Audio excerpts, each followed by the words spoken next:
안녕하세요. 개인회생 알아보시는 분들, 가장 큰 걱정 중 하나가 그거잖아요. 살고 있는 집.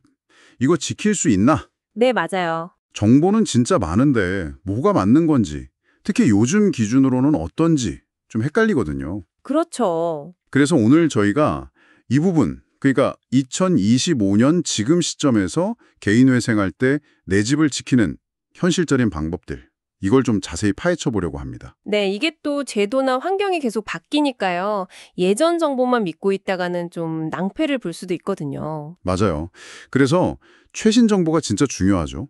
지금 혹시 이 문제 때문에 머리 아프시다면 오늘 저희 얘기가 좀 도움이 될 겁니다. 네, 핵심만 딱딱 짚어보겠습니다. 좋습니다. 그럼 예전에 많이 썼다는 방법부터 한번 보죠. 신용회복위원회 통해서 주택담보대출 빚 조정하는 거요. 채무 재조정 프로그램. 아, 네, 그거요. 이거로 집 지켰다 뭐 이런 얘기도 있었는데 요즘도 이게 먹히나요? 아, 결론부터 말씀드리면 지금은 거의 어렵다고 보셔야 돼요. 아, 그래요? 네, 특히 그 1금융권 은행들 있잖아요. 거기는 뭐 거의 안 해줍니다. 왜죠? 이유가 있을 거 아니에요? 아무래도 이제 금리도 오르고 했으니까 은행 입장에서는 그냥 담보 잡은 거 경매로 넘기는 게 손해가 적거나 뭐 이익이라고 보는 거죠. 아, 은행쌤법이 달라졌군요. 네, 완전히 상황이 바뀐 거죠. 예전 생각하시면 안 돼요. 그렇군요. 그럼 뭐 이금융권, 농협이나 이런 데는 좀 다른가요? 혹시 거긴 가능성이 있을까요? 이금융권 일부에서는 뭐 아주 불가능하다, 제로다 이건 아닌데요. 네네. 근데 이것도 확실하지 않고 좀 리스크도 있고요. 그래서 이걸 예전처럼 당연히 되겠지 이렇게 기대하시면 안 된다는 거. 이게 중요해요. 알겠습니다. 첫 번째 방법은 사실상 좀 어렵다. 이렇게 정리하고요. 그럼 두 번째, 개인회생 변제금은 변제금대로 내고 네. 주택담보대출 원금이자는 또 따로 계속 갚는 거죠. 이건 뭐 은행이랑 얘기만 잘 되면 되는 거 아닌가요? 이것도 근데 현실적으로 좀 벽이 아, 있어요. 이것도요? 네. 특히 1금융권은요, 법원에서 개인회생 관련 서류, 예를 들어 금지 명령 같은 거 받으면요, 아예 그냥 원리금 갚는 계좌를 막아버리는 경우가 많아졌어요. 네. 계좌를 막는다고요? 돈 갚겠다는데? 네. 그러니까 뭐 갚고 싶어도 못 갚게 되는 거죠. 은행에서 안 받아주니까. 협의 자체가 좀 어려워진 거예요.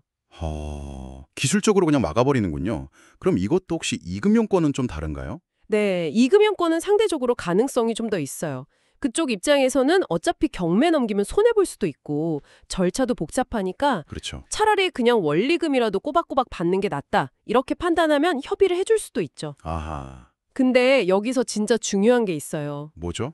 과연 개인회생 변제금 내면서 주담대 원리금까지 같이 낼 능력이 되느냐 이거죠. 아, 그렇죠. 이중으로 돈이 나가는 거니까. 네, 이게 생각보다 부담이 엄청 크거든요.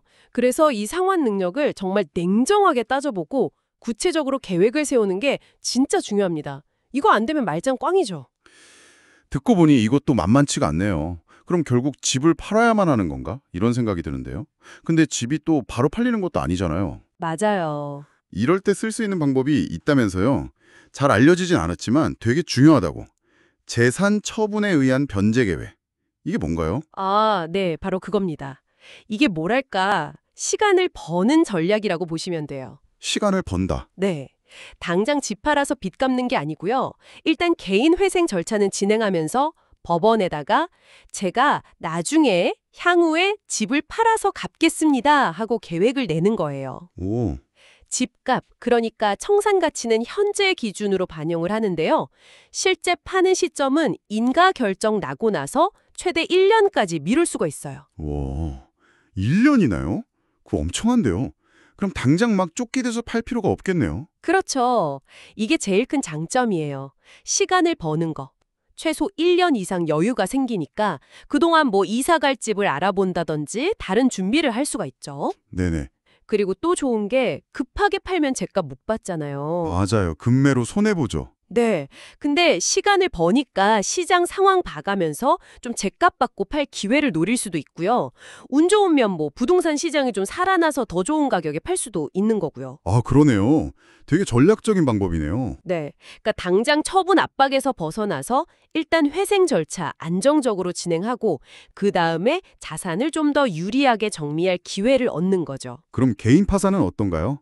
파산하면 집은 그냥 무조건 끝인가요? 간단하게만 좀 짚어주시죠. 개인 파산은 원칙적으로는 그렇죠. 모든 재산을 다 정리해서 빚 갚는 거니까 집 지키기는 어렵다고 봐야죠. 네, 다만 정말 아주 특수한 경우 예를 들어서 집을 팔려고 내놨는데 진짜 안 팔린다거나 뭐 그런 상황에서는 예외적으로 어떻게 진행될 여지가 있는지 전문가랑 한번 상담은 해볼 필요가 있습니다. 알겠습니다. 자, 그럼 오늘 이야기 쭉 정리해보면요. 개인회생하면서 집 지키는 거. 이게 생각보다 길이 좀 좁아진 게 현실이네요. 네, 그렇죠. 첫 번째, 채무 재조정은 거의 불가능에 가깝다. 두 번째, 원리금 따로 갚는 건 이금융권이랑 잘 얘기되고 내가 그 돈을 감당할 능력이 있어야 한다. 이것도 쉽지 않다. 맞습니다. 그래서 이 두 가지가 다 어렵다면 세 번째 방법, 재산 처분에 의한 변제 계획. 이걸로 일단 시간을 벌면서 전략적으로 접근하는 게 현실적인 대안이 될 수 있다. 뭐 이렇게 요약되겠네요. 네, 정확합니다. 집이라는 게 그냥 재산이 아니라 정말 삶의 터전이니까 어떻게든 지키고 싶은 마음은 정말 당연한데요. 그렇죠. 근데 중요한 건 그냥 막연하게 되겠지 하거나 잘못된 정보 믿는 게 아니라 지금 내 상황에서 가장 현실적인 방법, 가장 효율적인 방법이 뭘까? 이걸 좀 냉정하게 보셔야 한다는 거예요. 오늘 저희 얘기가 그런 판단을 내리시는데 조금이라도 도움이 되었으면 좋겠습니다. 네. 마지막으로 이런 생각도 한번 해보면 어떨까 싶어요. 우리가 어려운 상황에 처했을 때 집을 그냥 무조건 지켜야 할 대상으로만 볼 게 아니라 어쩌면 내 재정적인 재기를 위해서 전략적으로 활용할 수 있는 자산으로 관점을 한번 바꿔볼 수도 있지 않을까. 뭐 이런 질문을 던져봅니다. 오, 좋은 관점이네요. 네, 이 질문을 가지고 다음 단계를 한번 고민해 보시는 것도 의미가 있을 것 같습니다. 오늘 함께해 주셔서 감사합니다. 네, 감사합니다.